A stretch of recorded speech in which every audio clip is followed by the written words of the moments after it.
आज हम लोग पढ़ेंगे क्या, गुरुत्वाकर्षण। क्या पढ़ेंगे? गुरुत्वाकर्षण यानी कि ग्रेविटेशन। ग्रेविटेशन जो होता है ना, जो चैप्टर है, इसमें 3 शब्द आते हैं।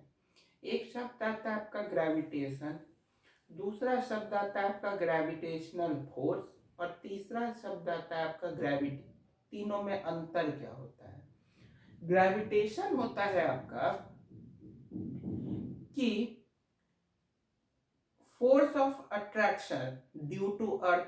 अर्थ के द्वारा जो फोर्स ऑफ अट्रैक्शन लगाया जाता है उसको हम लोग, यानी जो अट्रैक्टिव फोर्स होता है अर्थ के द्वारा, उसको हम लोग ग्रेविटेशन बोलते हैं। ग्रेविटेशनल फोर्स क्या होता है? किसी दो ऑब्जेक्ट के बीच में उनके मासेस के कारण जो फोर्स ऑफ अट्रैक्शन होता है, एक दूसरे को खींचने का जो ताकत होता है, उसको हम लोग ग्रेविटेशनल फोर्स बोलते हैं। दो ऑब्जेक्ट के बीच में अगर उनके मासेस के कारण फोर्स ऑफ अट्रैक्शन होता है तो उसको हम लोग ग्रेविटेशनल फोर्स कहते हैं। अगर फोर्स जो है अर्थ के ग्रेविटेशन और किसी अदर ऑब्जेक्ट के बीच में लगता है तो उसको हम लोग ग्रेविटी कहते हैं। बात समझ में आई? ग्रेविटेशन क्या होता है? ग्रेविटेशन मतलब अर्थ का force of attraction. Gravitational force मतलब दो ऑब्जेक्ट के बीच में force of attraction due to their masses. और ग्रेविटी का मतलब अर्थ के ग्रेविटेशन और किसी और ऑब्जेक्ट के बीच में फोर्स ऑफ अट्रैक्शन, उसको हम लोग ग्रेविटी कहते हैं। अब फिजिक्स जो होता है ना, फिजिक्स का मैक्सिमम चीज जो है एक ही साइंटिस्ट दिए थे जिनका नाम था न्यूटन। उनके अलावा फिजिक्स में किसी का नाम नहीं लिया जाता है, तो हम लोग न्यूटन ही के ग्रेविटेशन के लॉ को पढ़ते हैं।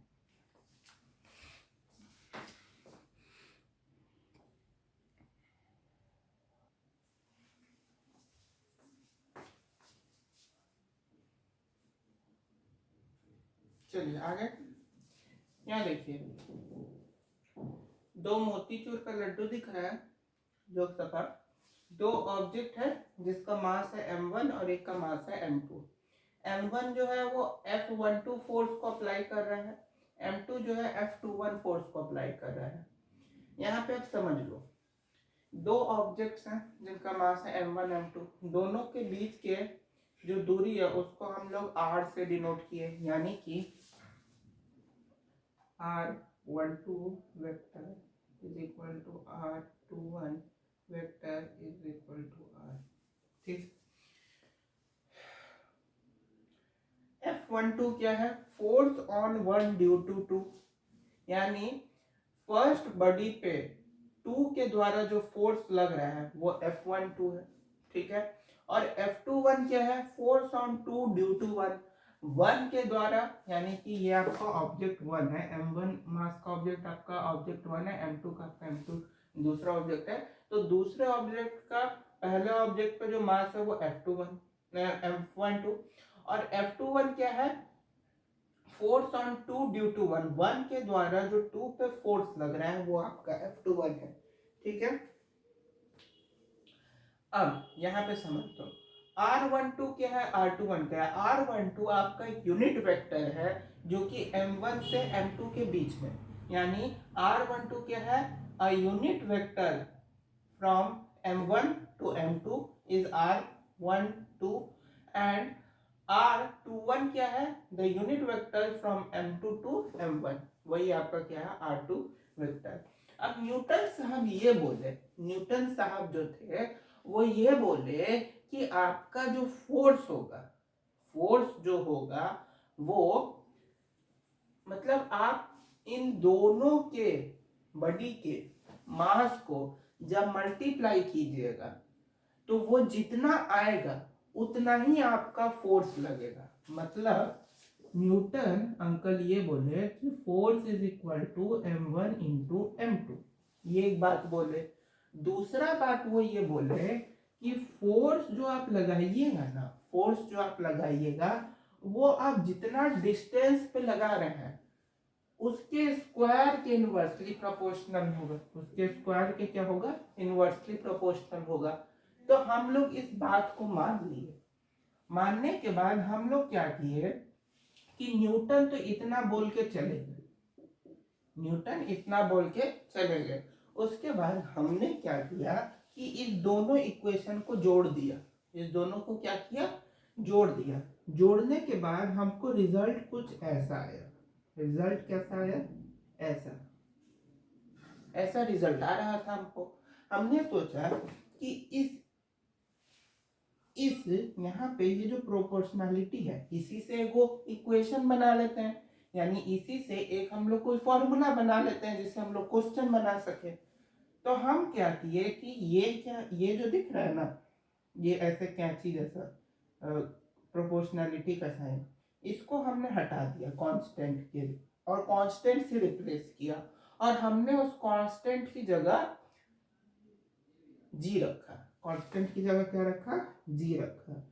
तो हमने फिर वहां से एक जो है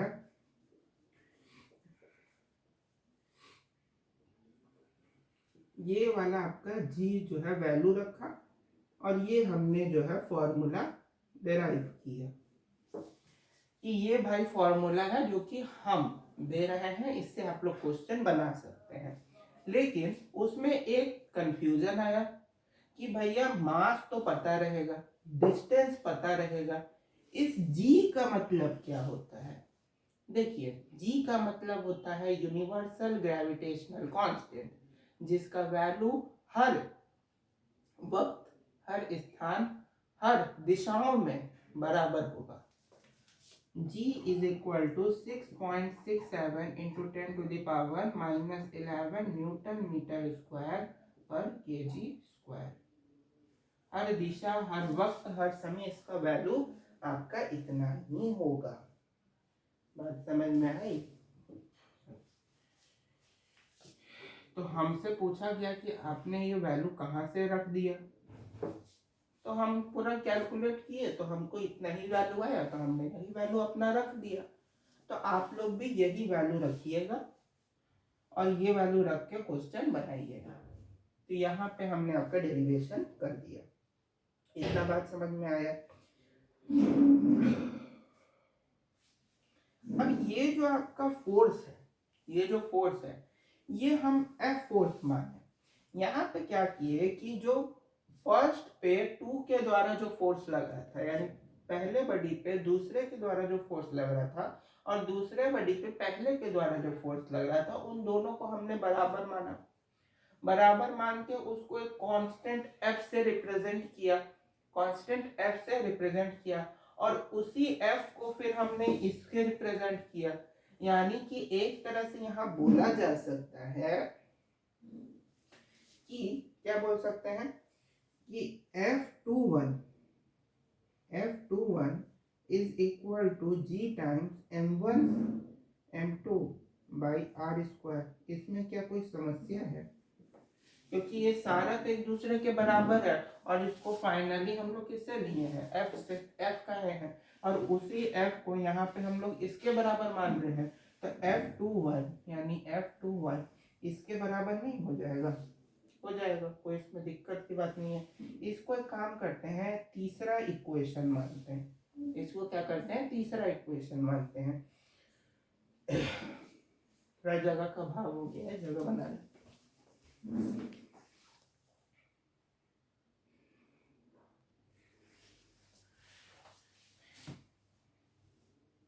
ये इक्वेशन हम लोग माने थे तीसरा। अच्छा, इसमें एक छोटा सा काम करते हैं, और इस इक्वेशन का ये जो RHS है, राइट हैंड साइड को क्या करते हैं कि ऊपर और नीचे R से डिवाइड और R से मल्टीप्लाई कर देते हैं। समझ में आया। R से डिवाइड और R से क्या करते हैं, मल्टीप्लाई कर देते हैं। ठीक है, तो अगर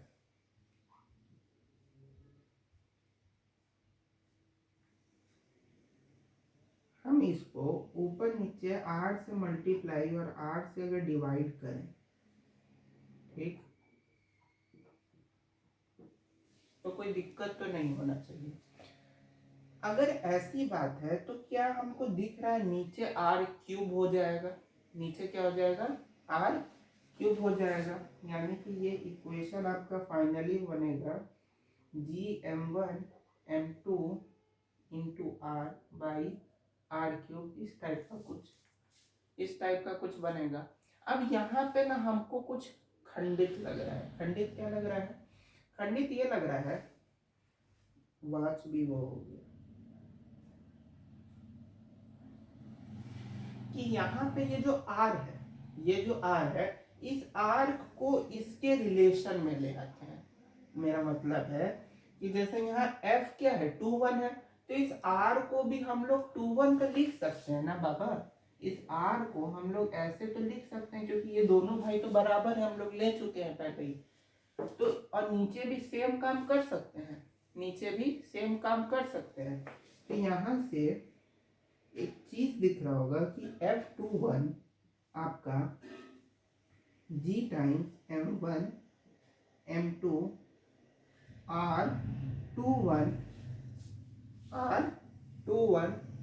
का ये जो वेक्टर है, इसका फाइनल रिजल्ट, ये जो R21 वेक्टर है, इसका फाइनल रिजल्ट क्या है, R कैप 21, R कैप 21।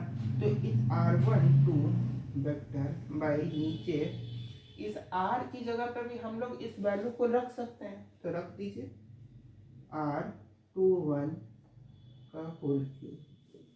ये आपका एक और फॉर्मूला डिराइव हुआ, यानी R21 और फोर्स यानी F21 क्या हो जाएगा, फोर्स ड्यू टू 2 पे 1 के द्वारा जो फोर्स लग रहा है वो क्या हो जाएगा, gravitational constant into mass of the bodies into distance unit vector during 2 from 1 and the distance का क्यूब। यहाँ पे क्यूब हो जाएगा, समझ में बात आ रही है। यहाँ पे क्यूब कैसे हुआ, क्योंकि r पे पावर 1 था, यहाँ स्क्वायर था, दोनों के बीच में मल्टीप्लाई है। जब बेस सेम होता है तो मल्टीप्लाई के केस में एक्सपोनेंट क्या होता है, प्लस होता है, तो 2 + 1 3। और सिमिलरली हमको ये भी दिख रहा है कि फोर्स जब 2 1 पे ऐसे है तो 1 2 पे भी ऐसे हम लोग कर सकते हैं। मतलब G times M1 M2 R12 vector, similarly मतलब R12 वेक्टर का क्यूब। ऐसे करने में कोई कठिनाई, कोई दिक्कत, कोई समस्या तो नहीं होनी चाहिए, हमको यहाँ तक लगता है। तो similarly F force on 1 due to 2 इतना होगा, फोर्स ऑन 2 ड्यू टू 1 कितना होगा, इतना होगा। समझ में बात आ गई, नोट कर लो। और कैसे हुआ, तो सबका कारण जो है इस डब्बे में लिखा हुआ है।